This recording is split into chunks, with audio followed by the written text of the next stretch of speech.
Hello everyone, my name is Fernando Parrado and I am one of the 16 survivors of the Andes plane crash in 1972. To start off, I want to talk a little bit about my youth days. I grew up in Uruguay and I went to the Old Christians Catholic High School of Uruguay. And in that high school, we learned to play the sport of rugby. The sport of rugby is a sport that requires a lot of team effort, a lot of team skill. And because of that, I was able to meet a lot of great people, a lot of great friends. After those high school years, we decided to create a professional rugby team. This professional rugby team went on to participate in the National League of Uruguay, and we later on went to go against some international teams as well. One of those teams was the Chilean national team. We have planned a trip to play against them for months before the trip actually happened. We were all really excited to finally go against some real competition. We decided to invite a lot of team supporters, and I decided to invite my mother and my sister to the trip. On the day of the trip, we faced a lot of problems right off the bat. We had to face the horrible weather conditions that were in front of us, and we also had to face the fact that we had to fly over the Andes Mountains. The Andes Mountains are some of the biggest mountains in all of Latin America. And it was a really scary trip, to say the least, but since it was just a whole bunch of young men flying the plane with some team supporters, we were just excited. We were just excited to finally go on a little vacation, and we wanted to get out of Uruguay as soon as possible. Once the flight actually started, we faced a lot of turbulence. This turbulence was a big problem, but thankfully to the skills of the pilots, we were able to get through all the turbulence. Later on, once we reached the Andes Mountains, we went through an air pocket. This air pocket was the beginning of pretty much everything that happened afterwards.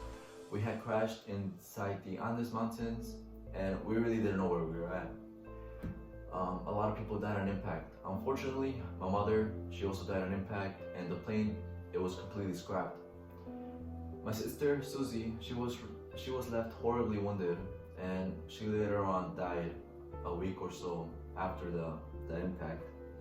So it was just me and 27 other survivors. A lot of them were my teammates, left inside the Andes Mountains to pretty much die. But since all of us, we were really strong-minded, we really didn't want to die inside the Andes. We had a lot of family left in the outside world, and we wanted to see them again. I had my father left, and I wanted to tell him that I love him once more, and that was pretty much the only reason why I kept on fighting the mountains and really trying my best to survive. We also created many creative ways to try and connect to the outside world. We were able to fix some of the radios that were inside the plane, and we were able to connect to a radio station, a Chilean radio station. And on the 10th day, that radio station gave us the horrible news that the search team that was supposed to look for us, they completely gave up. We were pretty much left inside the Andes to die. And that pretty much turned on our survival instincts. We had to start pretty much fighting for ourselves. We decided that in order to survive, we had to resort to cannibalism.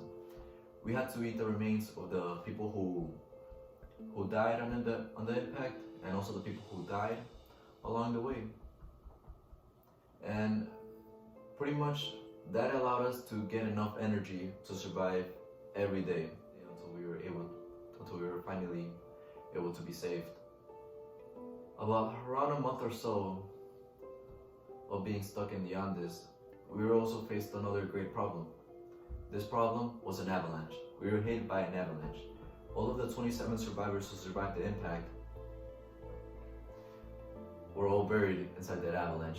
And thankfully, the ones who were able to get out, they were able to save most of us. However, 10 people died during that avalanche. And because of that, we decided that we needed to get out of the mountain as soon as we possibly could.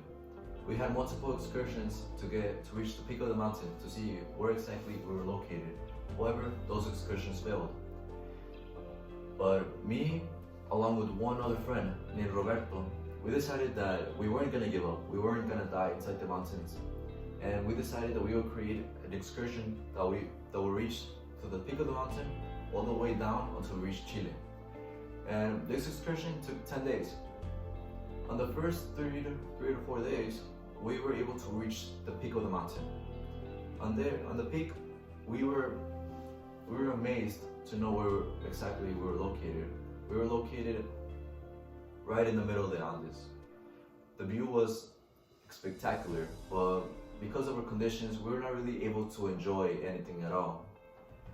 Until the 6th day of the excursion, we actually found a stream.